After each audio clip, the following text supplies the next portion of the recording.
Hola, amados seguidores de Ecos del Evangelio. Nos alegra tenerlos aquí en este viaje de fe y conocimiento. Para nuestros nuevos seguidores, les enviamos un fuerte abrazo de bienvenida y les deseamos salud y prosperidad en abundancia.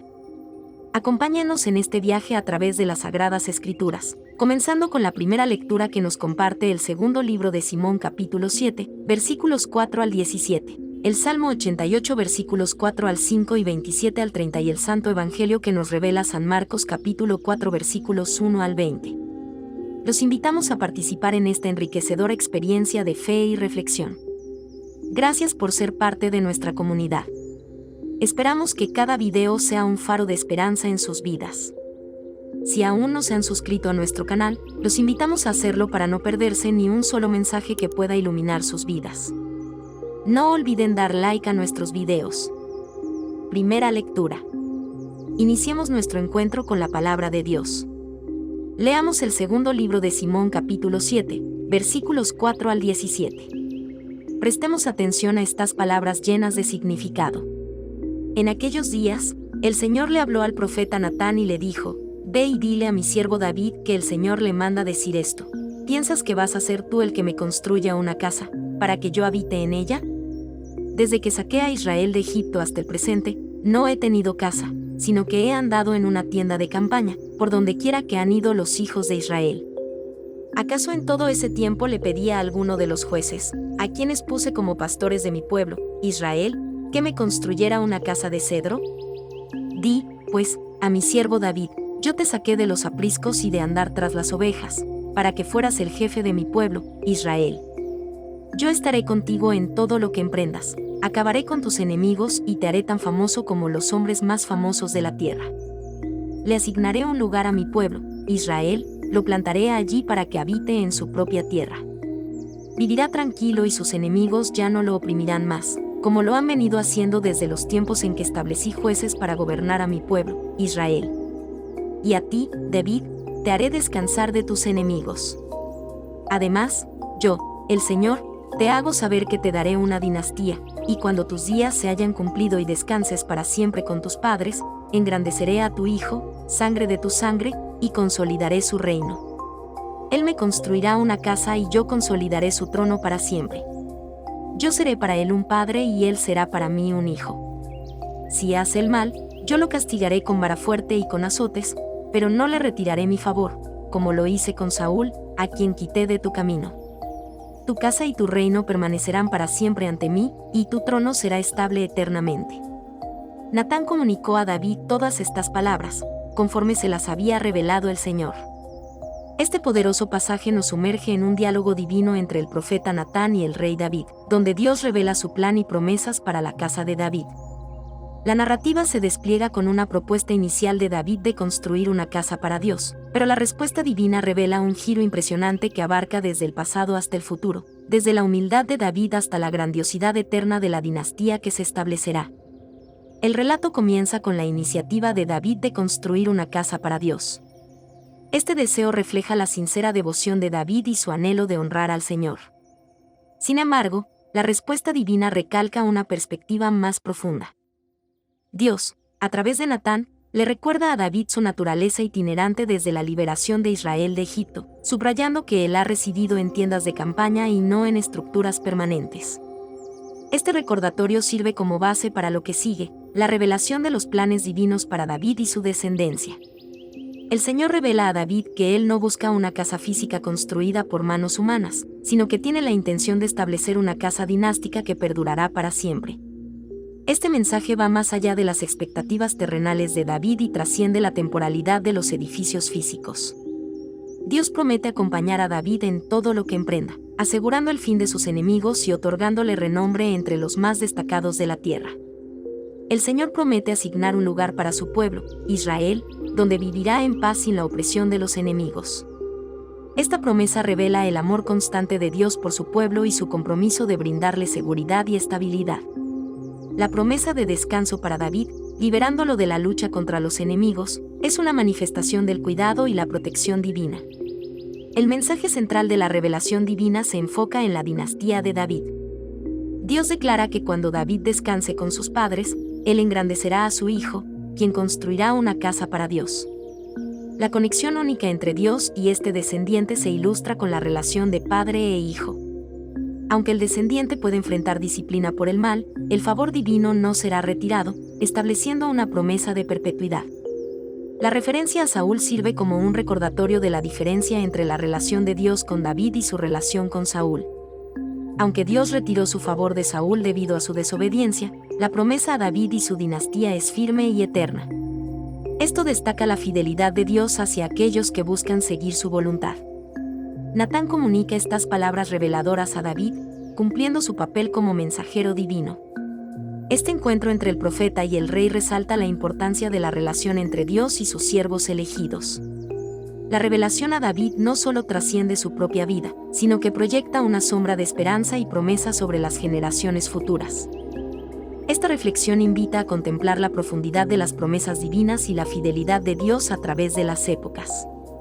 Desde la humilde intención de David de construir una casa para Dios hasta la revelación divina de una dinastía eterna, el pasaje nos sumerge en una narrativa que va más allá de las limitaciones humanas y revela la grandeza de los planes divinos.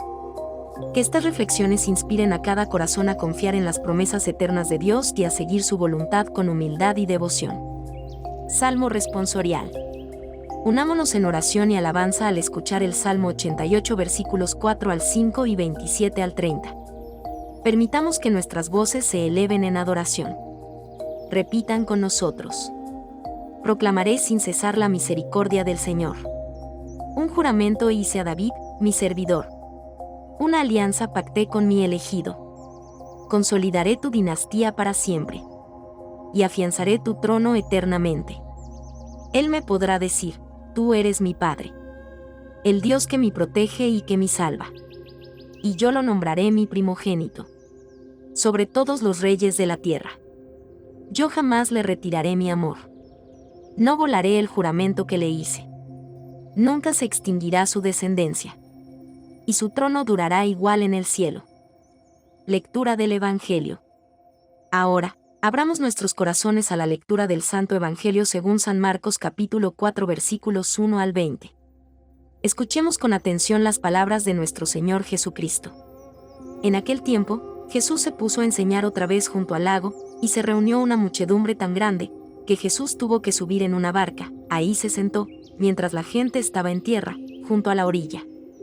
Les estuvo enseñando muchas cosas con parábolas y les decía: escuchen. Salió el sembrador a sembrar.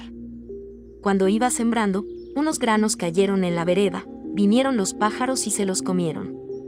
Otros cayeron en terreno pedregoso, donde apenas había tierra. Como la tierra no era profunda, las plantas brotaron enseguida, pero cuando salió el sol, se quemaron, y por falta de raíz, se secaron. Otros granos cayeron entre espinas. Las espinas crecieron, ahogaron las plantas y no las dejaron madurar. Finalmente, los otros granos cayeron en tierra buena. Las plantas fueron brotando y creciendo y produjeron el 30, el 60 o el 100 por uno. Y añadió Jesús: el que tenga oídos para oír, que oiga.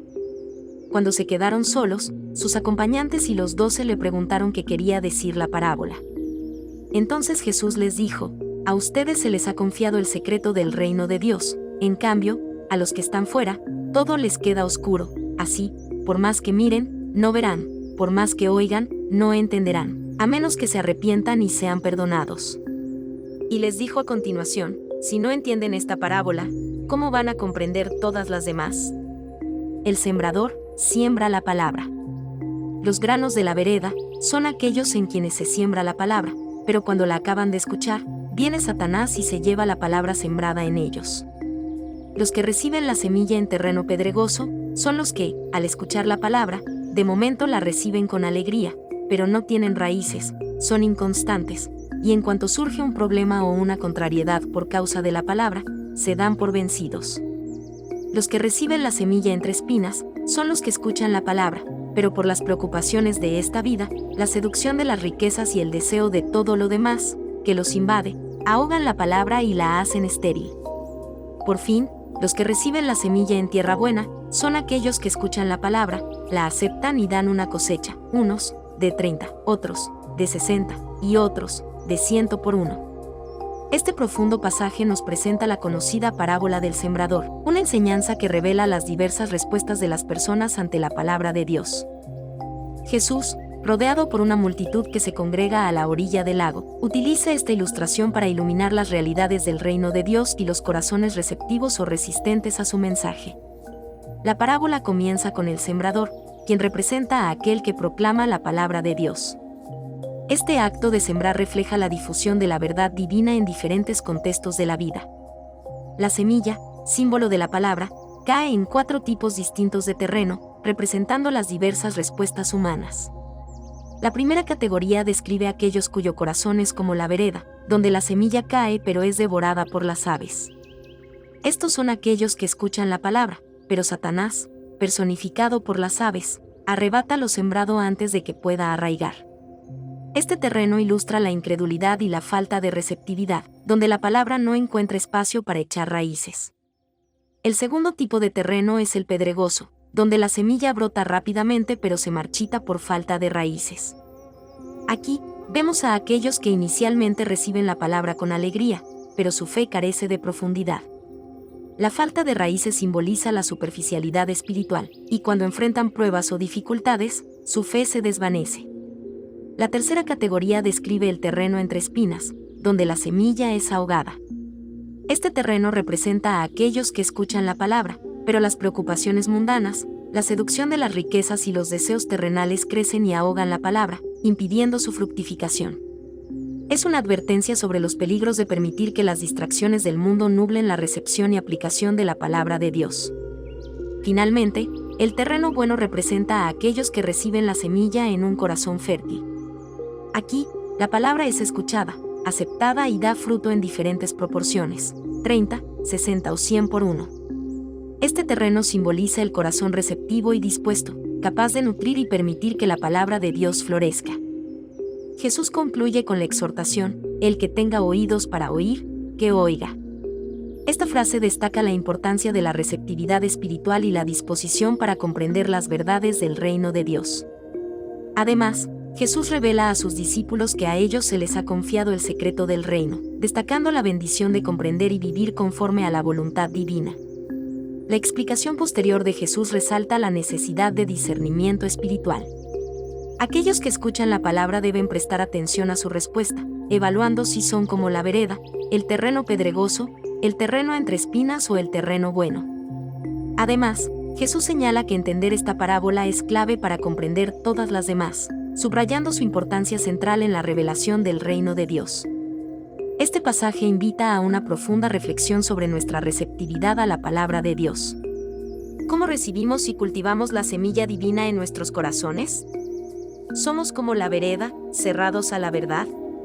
¿O quizás como el terreno pedregoso, emocionalmente comprometidos pero carentes de raíces profundas? ¿Las preocupaciones mundanas y los deseos terrenales están ahogando la semilla en nuestro corazón? ¿O, por el contrario, somos tierra buena, permitiendo que la palabra florezca y dé fruto en nuestras vidas? La parábola del sembrador nos desafía a examinar la calidad del suelo de nuestros corazones y a cultivar una tierra fértil para la palabra de Dios.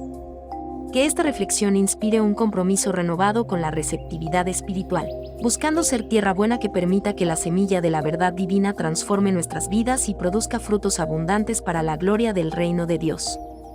Quiero agradecerles por acompañarnos en esta lectura y reflexión del Evangelio. Este canal es un espacio de amor y fe, y su presencia es un regalo para nosotros.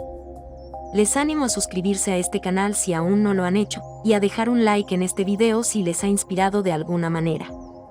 También, les insto a compartir este mensaje de amor y esperanza con sus seres queridos, para que juntos podamos llevar el Evangelio a más corazones. Que la paz de Cristo esté siempre con ustedes, y esperamos encontrarnos en nuestro próximo video. Hasta entonces, hermanos y hermanas en la fe,